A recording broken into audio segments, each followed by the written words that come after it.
आज का वीडियो में मैं आपको बताऊंगा बेसिक से स्टॉक मार्केट क्या है।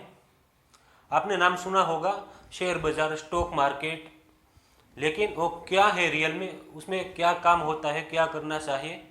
आपको मैं एक एग्जांपल देता हूँ। आप कोई भी शहर में रहते हो, वहाँ पर आप सब्जी खरीदने के लिए सब्जी मार्केट में जाते हो। आप सब्जी खरीदते नहीं हो तो आप सब्जी का बिजनेस करना चाहते हो, आप सब्जी की बिकवाली करने के लिए जाते हो, तो भी आप सब्जी की मार्केट में ही जाते हो। इसी तरह स्टॉक होता है। स्टॉक, उसका दूसरा नाम है शेयर। शेयर भी बोला जाता है, स्टॉक भी बोला जाता है। उसकी कोई व्यक्ति, कोई ट्रेडर्स खरीदी और बिकवाली करना चाहता है, बाय और सेल करने के लिए सोचता है और करना चाहता है, तो उसको स्टॉक मार्केट में जाना चाहिए, क्योंकि वो शेयर की बहुत बड़ी मार्केट है। इंडिया में शेयर बाजार की बे सबसे बड़ी मार्केट है। उनमें से एक का नाम है NSE, नेशनल स्टॉक एक्सचेंज, और दूसरी का नाम है BSE, बॉम्बे स्टॉक एक्सचेंज। उसका काम क्या है दोनों मार्केट का? उसका काम है आप स्टॉक की खरीदी करना चाहते हो तो आपको वो खरीदी करा सकते हैं। वो एक माध्यम है। आपके पास ऑलरेडी शेयर है तो वो क्या करेगी, आप उसको सेल करने के लिए सोचते हो तो आपको वो सेल भी करा सकती है। बॉम्बे स्टॉक एक्सचेंज है, उनमें सेंसेक्स की ट्रेडिंग होती है और उसका इंडेक्स का नाम है। और नेशनल स्टॉक एक्सचेंज है, उसमें निफ्टी की ट्रेडिंग होती है। नेशनल स्टॉक एक्सचेंज में तो ज़्यादा इंडेक्स की ट्रेडिंग होती है, लेकिन निफ्टी और सेंसेक्स दोनों पॉपुलर इंडेक्स है, इसलिए मैंने उसके बारे में बताया है। अब उसमें क्या होगा, आप मान लीजिए NSE और BSE, नेशनल स्टॉक एक्सचेंज और बॉम्बे स्टॉक एक्सचेंज का काम क्या होगा। आप एक ट्रेडर्स हो, क्या हो? आप एक ट्रेडर्स हो।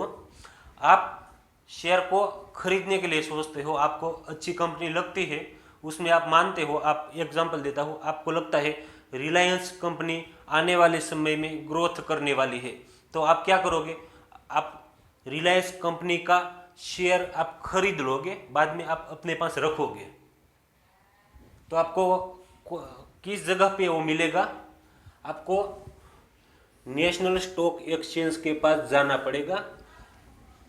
आप स्टॉक खरीदने के लिए जाते हो, इसी समय पे दूसरे ट्रेडर्स भी उसके पास आया होगा, वो स्टॉक को सेल करने के लिए आया होगा। उसने सेल करने के लिए सोचा था, वो भी मार्केट एक्सचेंज के पास आया है।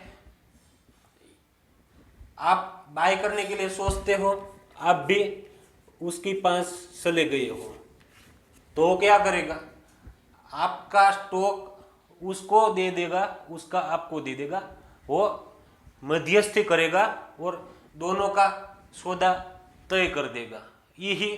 यही काम है नेशनल स्टॉक मार्केट एक्सचेंज और बॉम्बे स्टॉक एक्सचेंज। क्योंकि स्टॉक मार्केट को टेक्निकली भाषा में एक्सचेंज बोला जाता है, इसलिए मैं बार बार बॉम्बे स्टॉक एक्सचेंज इस तरह बोलता हूँ। इसी तरह बॉम्बे स्टॉक एक्सचेंज है, उसमें भी सेंसेक्स की ट्रेडिंग होती है और कई कंपनी भी है, बहुत बड़े ग्रोथ किया है ऐसी कंपनी है, उसका रजिस्ट्रेशन किया होगा। आप उसमें स्टॉक खरीदने के लिए जाते हो तो आपके पास दो रास्ता है, दो रास्ते से आप स्टॉक को खरीद सकते हो। आपको लगता होगा वो स्टॉक है वो आया कहाँ से, उसकी उत्पत्ति कैसे हुई। स्टॉक कोई कंपनी है, वो स्टॉक को क्यों खरीदी और बिकवाली करते हैं, उसके बारे में डिटेल में आने वाले समय में मैं एक वीडियो नया बना दूंगा। लेकिन अब मैं आपको बेसिक में बता देता हूँ। आप कोई भी कंपनी का स्टॉक दो तरीके से खरीद सकते हो।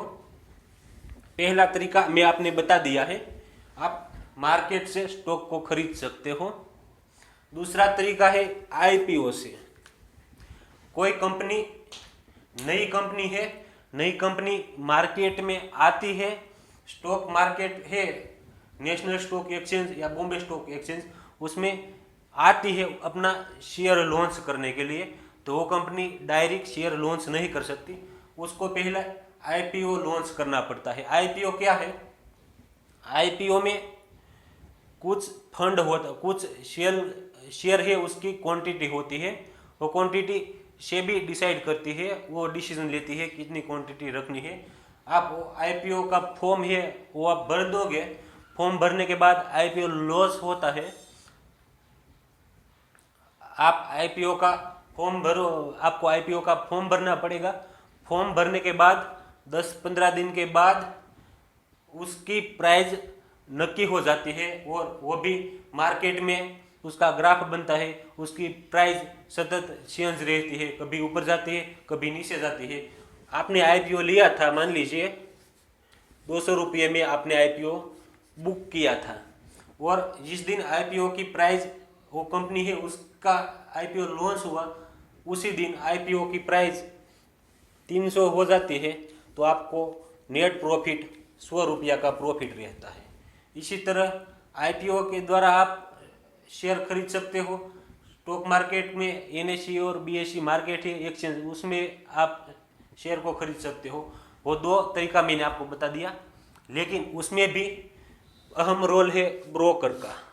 आपने नाम सुना होगा, angel one, Zerodha, Upstox, grow की तो टीवी में अब बहुत एडवर्टाइज भी आने लगी है। वो ब्रोकर है, उसका काम क्या है? उसका भी बहुत महत्वपूर्ण काम है, बहुत ज़्यादा काम है। वो काम मैं आपको बता देता हूँ। एनएसई और बीएसई दोनों मार्केट आपको शेयर की खरीदी और बिकवाली करता है, क्योंकि कंपनी का जितना भी शेयर है, जितना भी स्टॉक का जत्था है, उसकी क्वांटिटी है, वो सब क्वांटिटी दोनों मार्केट के पास है। वो क्या करेगी? अब मान लीजिए नेशनल स्टॉक एक्सचेंज है, उसके पास सब स्टॉक की क्वांटिटी है। आपको तो स्टॉक की खरीदी करनी है, तो आप वो मार्केट के पास चले जाते हो, आपको खरीदी करनी है, बरोबर? आप बायर्स बनना चाहते हो, आप वो मार्केट के पास चले जाते हो, आप उसको बोलते हो रिलायंस का स्टॉक में खरीदना चाहता हूँ, लेकिन वो मार्केट क्या करेगी? वो मिडल में आपको ब्रोकर को रखे, वो ब्रोकर के पास आपको अकाउंट खोलना पड़ेगा। Angel one, Zerodha, Upstox India का पॉपुलर ब्रोकर है। अब तो ग्रो ब्रोकर है, उसका भी काम बहुत अच्छा हो गया है, कुछ सालों से उसने अच्छा ग्रोथ किया है। वो ब्रोकर के पास जाओगे आप, तो ब्रोकर आपको स्टॉक की खरीदी करवा देगा और बिकवाली भी करवा देगा।